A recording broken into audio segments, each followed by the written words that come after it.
Iran occupies a unique and powerful position in the Middle East. It is a nation built on a deep history, a rich culture, and a distinct political identity that has shaped regional dynamics for decades. Since the Islamic Revolution of 1979, Iran has pursued a path of strategic independence, often placing it at odds with Western powers and their regional allies.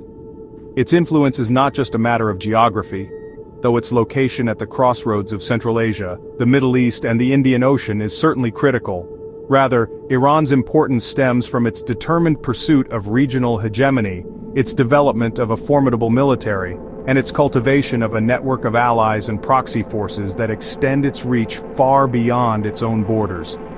Understanding Iran is essential to understanding the intricate power struggles that define this volatile part of the world today. The country's role is multifaceted and often seen through different lenses depending on who you ask.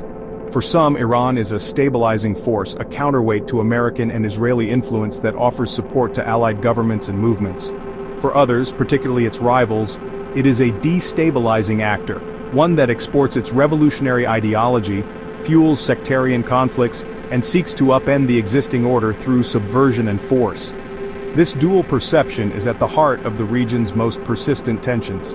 Iran's government, led by its supreme leader, views its actions as defensive, a necessary strategy for survival in a hostile environment. This perspective drives its foreign policy, its military doctrine, and its unwavering commitment to what it calls the axis of resistance. This complex reality has profound implications for global security. Iran's actions directly impact key maritime choke points like the Strait of Hormuz, through which a significant portion of the world's oil supply travels daily. Its controversial nuclear program has been a source of international concern and intense diplomatic negotiation for years, raising fears of a potential arms race in an already militarized region. The nation's ability to project power, whether through its conventional army, its advanced missile arsenal, or its support for non-state actors, ensures that it remains a central player in nearly every major conflict in the Middle East, from Syria and Iraq to Yemen and Lebanon. Its long-standing and deeply contentious rivalry with Israel in particular has become a defining feature of the regional landscape. Therefore, any serious analysis of the Middle East must begin with a clear-eyed assessment of Iran. It is a nation of immense strategic depth, with a population of over 88 million people and a fierce sense of national pride. Its leaders have proven to be resilient, navigating decades of sanctions, political pressure, and direct threats while continuing to advance their strategic objectives. The story of Iran's military power and its alliances is not just a local or regional issue, it is a global one. The decisions made in Tehran have the potential to ripple across the world, affecting everything from energy prices to international security alliances and the prospects for peace in a region that has known far too much conflict. Iran's military power is built on a foundation of asymmetry and deterrence. Lacking the advanced fighter jets and high-tech naval vessels of its primary adversary, the United States and its regional rival Israel-Iran has strategically invested in capabilities designed to counter these conventional disadvantages. The cornerstone of this strategy is its vast and sophisticated ballistic missile program. Iran possesses one of the largest and most diverse arsenals of missiles in the Middle East, with projectiles capable of reaching targets across the region, including Israel and U.S. military bases. These missiles are not just weapons, they are a powerful political tool, serving as the primary deterrent against a direct attack on Iranian soil and allowing Tehran to project force without risking its more limited air force. The formal military structure is divided into two parallel institutions: the regular army, known as the Artesh, and the more ideologically driven Islamic Revolutionary Guard Corps, or IRGC. The Artesh is primarily responsible for defending Iran's borders and maintaining territorial integrity, operating a more traditional command structure with its own ground forces, navy, and air force. While large, much of its equipment is a mix of aging American hardware from before the 1979 revolution and domestically produced or imported systems of varying quality. The IRGC, by contrast, was created to protect the Islamic Republic's political system from internal and external threats. It is a powerful entity with its own army, navy, air force, and intelligence wing, and it controls the strategic missile forces. The IRGC's naval forces are particularly noteworthy for their asymmetric tactics in the Persian Gulf. Instead of large destroyers, the IRGC Navy relies on a fleet of small, fast and heavily armed speedboats. These vessels are designed to swarm and overwhelm larger, more technologically advanced warships in the confined waters of the Strait of Hormuz. This hit-and-run doctrine, combined with the deployment of anti-ship missiles, naval mines and armed drones, gives Iran the ability to threaten and disrupt international shipping, creating a potent deterrent. The IRGC's aerospace force not only commands the missile arsenal but has also made significant strides in developing a formidable fleet of unmanned aerial vehicles, or drones, which have been used for both surveillance and combat in conflicts across the region. Ultimately, Iran's military doctrine is one of defense in depth and strategic patience. It seeks to make any potential invasion of its territory prohibitively costly for an aggressor. This is achieved through a layered defense system that combines conventional forces, missile deterrence, and a willingness to absorb an initial blow before retaliating decisively. Furthermore, the IRGC's Quds Force, its external operations wing, extends this defensive perimeter far beyond Iran's own borders by supporting allied groups and proxies. This allows Iran to confront its adversaries indirectly, fighting its battles in other countries, and thereby keeping the conflict away from its own homeland, a strategy that has defined its regional posture for decades. Iran's influence in the Middle East is magnified through a sophisticated network of state and non-state partners, often referred to as the Axis of Resistance. This network is not a formal military alliance like NATO, but rather a loose coalition of governments and armed groups united by a shared opposition to the United States and Israel.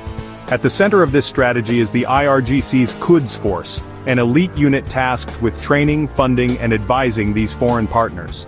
Through this approach, Iran can project power, challenge its rivals, and advance its interests across the region without engaging in direct conventional warfare. This proxy strategy provides Tehran with plausible deniability while allowing it to exert pressure on multiple fronts simultaneously. The most prominent and powerful of Iran's proxies is Hezbollah in Lebanon. Founded with the help of the IRGC in the 1980s, Hezbollah has evolved from a guerrilla militia into a formidable military and political force that holds significant power within the Lebanese state. It possesses a massive arsenal of rockets and precision-guided missiles, many supplied by Iran, which are aimed directly at Israel. This gives Iran a powerful deterrent on Israel's northern border, effectively establishing a second front in any potential conflict. Hezbollah serves as the model for Iran's proxy strategy, a loyal, ideologically aligned, and highly capable partner that can act as a powerful extension of Iranian foreign policy. Beyond Lebanon, Iran has cultivated similar relationships with various groups across the region.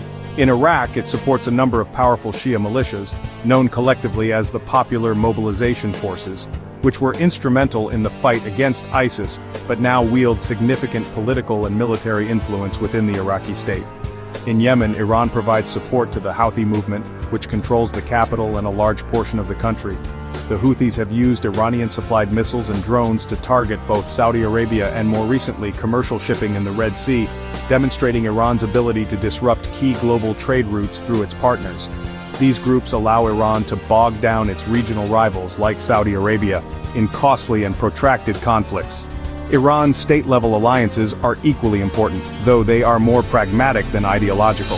Its most crucial state ally is Syria, ruled by the government of Bashar al-Assad.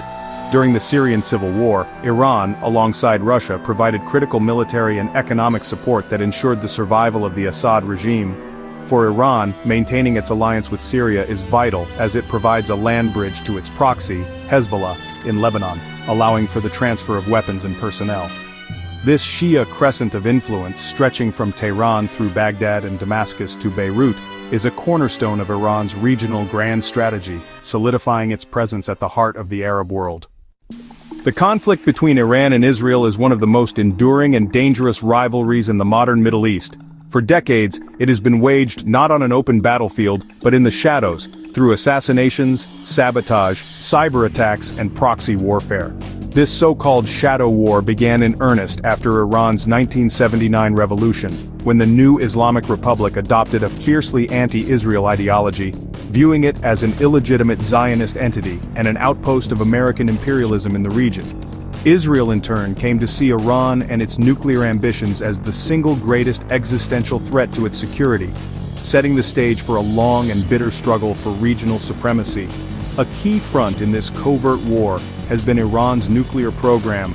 Israel, convinced that Iran is secretly pursuing nuclear weapons, has allegedly carried out numerous operations to disrupt it. These have included sophisticated cyber attacks such as the Stuxnet virus that damaged Iranian centrifuges in 2010, as well as the targeted assassinations of several top Iranian nuclear scientists. These actions are designed to slow down Iran's progress and sow paranoia within its scientific community. Iran has consistently denied that its nuclear program has military dimensions, but these covert attacks have fueled deep mistrust and have often been met with vows of retaliation, escalating the cycle of conflict. Iran, for its part, has leveraged its network of proxies to strike at Israeli interests.